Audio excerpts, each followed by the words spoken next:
Sziasztok, itt a házigazda. Ez egy kis decemberi kis betekintő lesz a fóliába. Már csak itt van termés. Nézzétek meg, hogy leszettük a maradék kis paprikákat, paradicsomokat. Ezek már csak azokat, amiket láttok, az a 1-2 szem zöld paradicsom. Meg ez a 1-2 szem kis paprika. Mert ezeket nézni. Oda megyünk.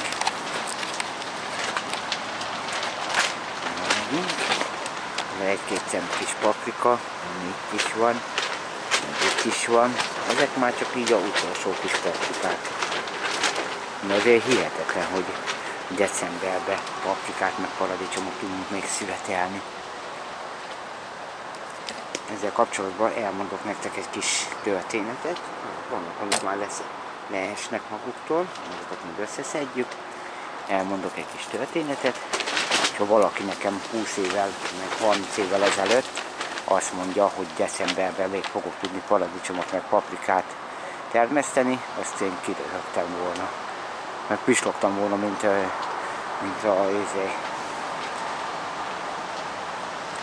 pislogtam volna, nagy tágra nyílt szemekkel pislogtunk volna, hogy miről beszél decemberben, paprikát, meg paradicsomot, ne fárasszál.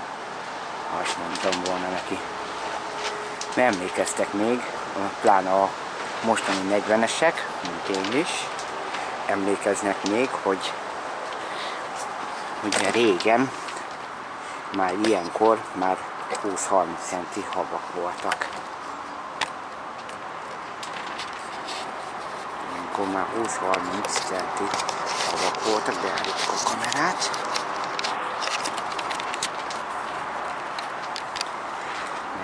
Ezt fogjuk kiszedni. Látjátok, ezt fogjuk kiszedni, ezt fogjuk kiszedni, ezt a padlizsánt. Látjátok, nem? Hideg már megkezdte a levelét.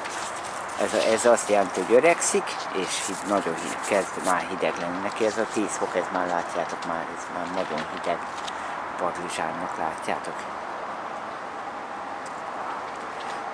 Nagyon kezdi már a leveleit összefonnyasztani. Ez a hideg hatása, meg hogy már öregszik a padlizsán. A kis padlizsánokkal meg megnézzük, hogy lehet-e belőlük valamit csinálni, vagy ha nem, akkor vagy a állatoknak odaadjátok, vagy összeaprítva megy bele a komposztba. De most ezt a padlizsán földet szedjük ki. Visszatérve a kis történetre, hogy a 90-es években, hogyha emlékeztek még rá, hatalmas nagy havak voltak. Hatalmas hó volt, pláne a legszebb tél, az, hogyha mindenki emlékszik rá, pláne a 40-esek, az a 1999. januári tél. Akkor -15 fok volt éjszaka, és napközben is -7 fok volt, és derékig álltunk a hóba. Emlékszem, hogy akkor építettem még egy hatalmas nagy bőrbe. Hozom a csákányt, és kiszedjük a padlizsánokat. Például mesélek nektek tovább, hogy akkor volt az, amikor megfagyott a kertbe a hó, és képzeljétek el, hogy még milyen kis pehelysúlyú voltam, hát most sem vagyok egy nagyon nehéz, de még pehelysúlyú voltam, és akkor a hó tetején mászkáltunk. Na, az egy nagyon nagy élmény volt, amikor mondom, derékig érő hó volt. A 99-es télre vissza tudtok emlékezni, hogy hatalmas nagy hó volt akkor is. Volt ilyen hófúvás, meg érzék voltak, és akkor a kertben volt egy jó derékig érő méteres hó, közel 1 méteres hó volt, és annak, amikor meghagyott a teteje, akkor azon tudtunk sétálni úgy, hogy nem is szakadt be. Akkor építettem magamnak egy 3 méter magas hóembert is, mert nálunk minden télen az divat volt, hogy építünk hóembert. Én csináltam minden évben jégpályát, ilyen 4 méter x 2 méteres hosszú jégpályát csináltunk, mindig a kútból húztuk fel a vizet, és akkor szépen kiöntöttük a vizet, szépen megfagyott, és karácsonyi környékén egészen november végétől, egészen karácsonyig, hát inkább februárig volt rendes jégpályánk. És akkor volt jégpályánk, akkor tudtunk ezeket közben már kiszedjük. Nem, ja, ezek már nem jók semmire. Ezek már nem lesz. Azért milyen szép gyökere van. Hát igen, ezekből már nem nagyon lesz semmi. Ezt már ki lehet szedni. Szöveget.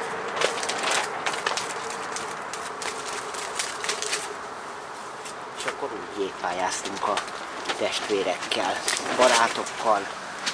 Mindig átjöttek, és akkor mindig minden nap, este, izékor, reggel, napközben jégpályáztunk egyet.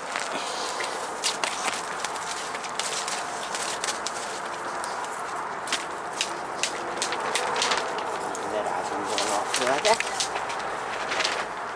és ennek is a zöldje megy a komposztba. Akkor volt, amikor hószéket csináltam egy hófotelt, hóasztalt. Azt is úgy csináltuk a hóasztalt. Megcsináltuk a pont amilyen napsugár alakú idét. Tudjátok, amikor itt központból kiágaznak a ilyen ágak, és arra nyomtuk rá így a havat. És úgy volt megcsinálva így a hóasztal, volt egy vastag lába, meg volt hozzá 3 hófotel.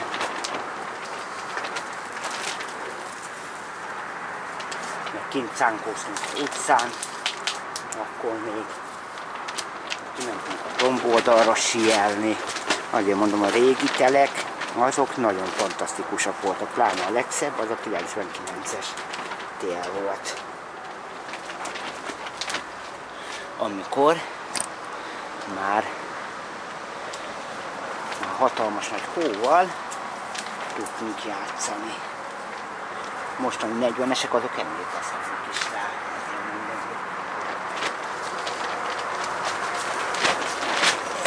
Na, ennek aztán már lesz gyökere. Ennek a nagynak, de már lesz gyökere.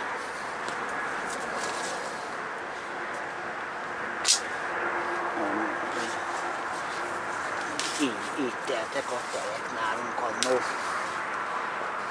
Vannak rajta szép padlizsánok is. Látjátok, ezeket is majd meg fogjuk enni.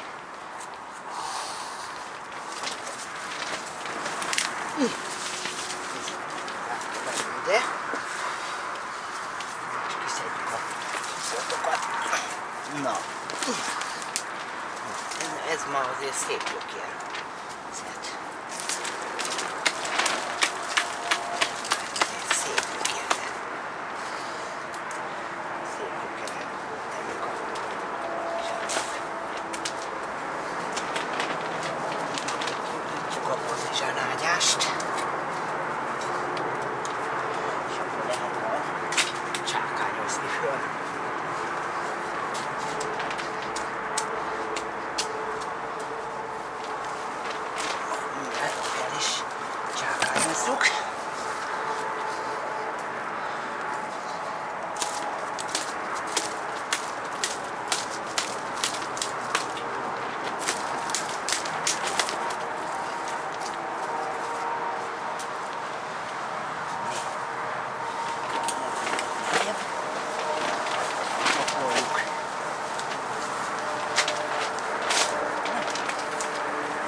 Visszadobáljuk kupacetetésre.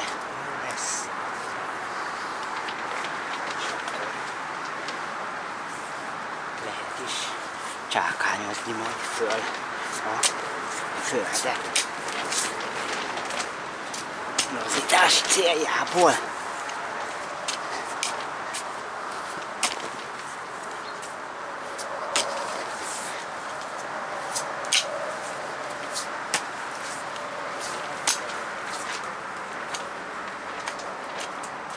így hagyjuk, és akkor majd szépen felrakjuk. Látjátok, hogy már a izét is felszedtem. Már leszettem a elszáradt zöldjét, a spárgának is. Azt is majd szépen felkapáljuk, azt tavasszal jöhet a újra növülése.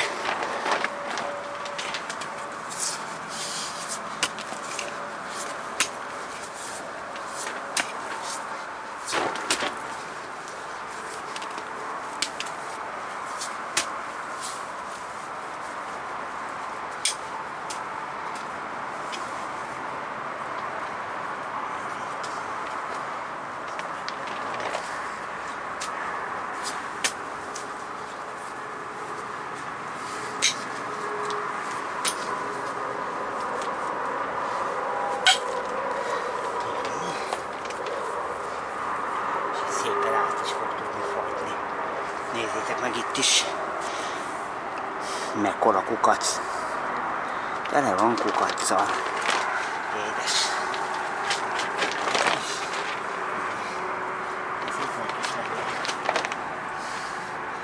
Kukacom.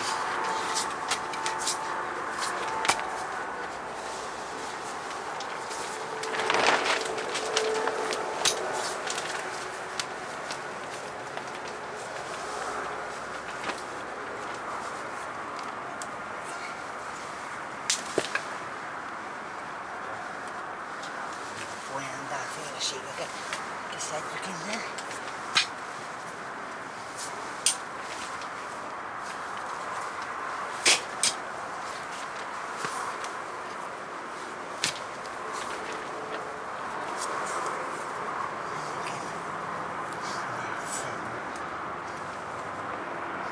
Azokat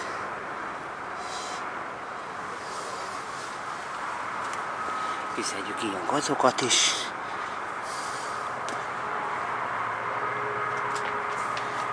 Mondtam, hogy a 90-es években ilyenkor már régen fagyott.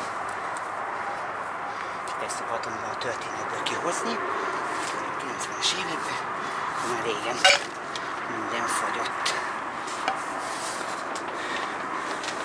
És azért mondom, hogy a legszebb tél az 1999-ben volt. A kert tetején mászkáltunk a hóba. 96-ban megcsináltam a hófotelt. Akartam nektek keresni egy ilyen képet. Az a két kutyusunk áll a hóba. A Bundi kutyusunk, meg a Korni kutyus. Ott álltak a hóba. Azt akartam megkeresni, de jelenleg nem találtam. És akkor a legközelebbi videóban meg szeretném nektek elmesélni, hogy hogy is történt hát honnan indultam, hogy mivel kezdődött ez a kertészeti szeretet, imádat, hogyan is kezdődött nálam el. 90-es évek hát első felébe kezdődött, de erről a történetről majd a következő videóban fogok nektek mesélni.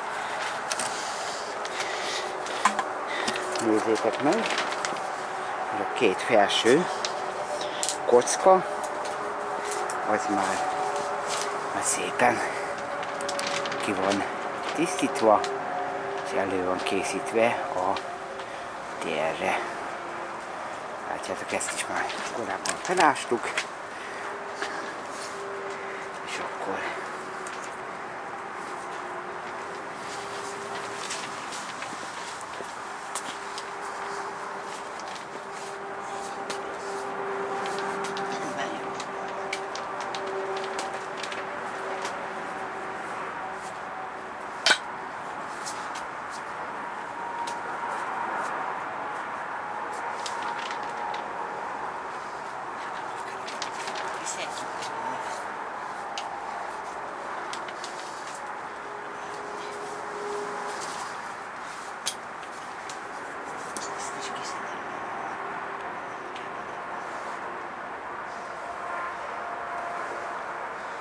ezt is kiszedjük belőle.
akkor megszállom egy kicsit. Most még nagyon vizes.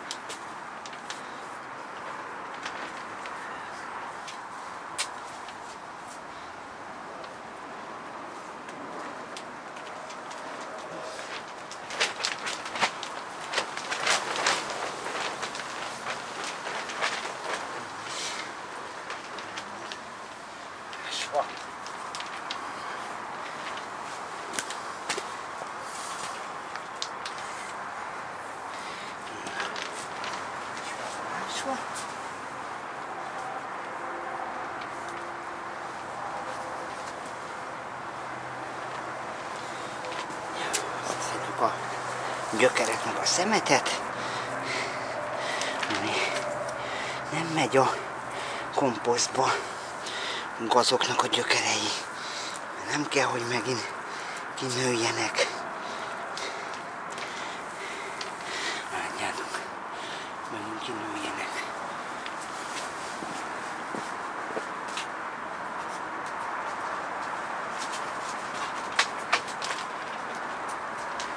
És akkor ezeket is kiérgözöm. Ha lehetne hosszani a kétről. Padlizsánt. És látjátok, hogy szépen elő van készítve a két kert. Ez is fel van már szépen csákányozva. Míg tavasszal majd átássuk, azt majd a hátsót felkapáljuk, abba a spárba van. Annak is van lejátszási listája, megnézhetitek, hogy hogyan lehet házilag termeszteni, aki szereti. És ez is, látjátok, fel van ásva. Elő van készítve ez a vas a tavaszi vetésre. És itt vannak a paprikák. Látjátok, ennek is, paprikának is már kezd sárgulni a levele, de még van rajta kis paprika. Látjátok? Van rajta a kis paprika. Nézzétek meg, milyen szép paprika van itt hátul is.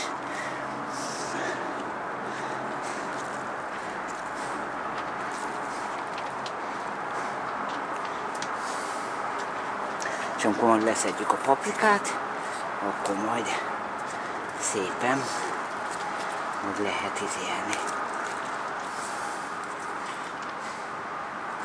Lehet majd ezeket is kiszedni, ezt is felcsákányozni. Karácsonyig ez teljesen ki fog őrülni. Látjátok, leszedtük a legtöbb paradicsomot is, már csak a utolsó darabok vannak rajta. Látjátok, már virágban nincs rajta, és már csak utolsó darab paradicsomok vannak rajta.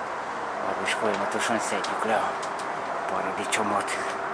Hátul van egy sor hagyma, ott a fóliánál. Ott van a padlizsánnak a levele, ami majd mindjárt teszem be a komposztba. És ez volt egy ilyen december 1-i kis körbetekintés, hogy a fóliát is kezdjük kiüríteni. Kint már nincs semmi, mert már ilyenkor már nagyon hidegek vannak, közel van a fagyhoz, már kint már nem terem meg sem, kint már föl van ásva. Összeszedtem rengeteg komposztot is, arról is van komposzt videó a komposzt lejátszási listában. Van közel 1 méter mély komposztgödröm, és abba oldom bele a levelet, ezeket a zöldeket, és akkor így szépen jövőre, meg megint, ahogy láthattátok, furikokkal lehet hordani ki a kertre. Na, búcsúzom tőletek, mindenkinek jó Mikulást, mert hamarosan Mikulás, Miklósoknak boldog névnapot, és találkozunk a legközelebbi videóban is, ami a Hogy is kezdődött című videóm lesz. Elmesélem, kertsétával egybekötve, hogy hogyan is kezdődött minden. Na, találkozunk a legközelebbi videóban is. Sziasztok!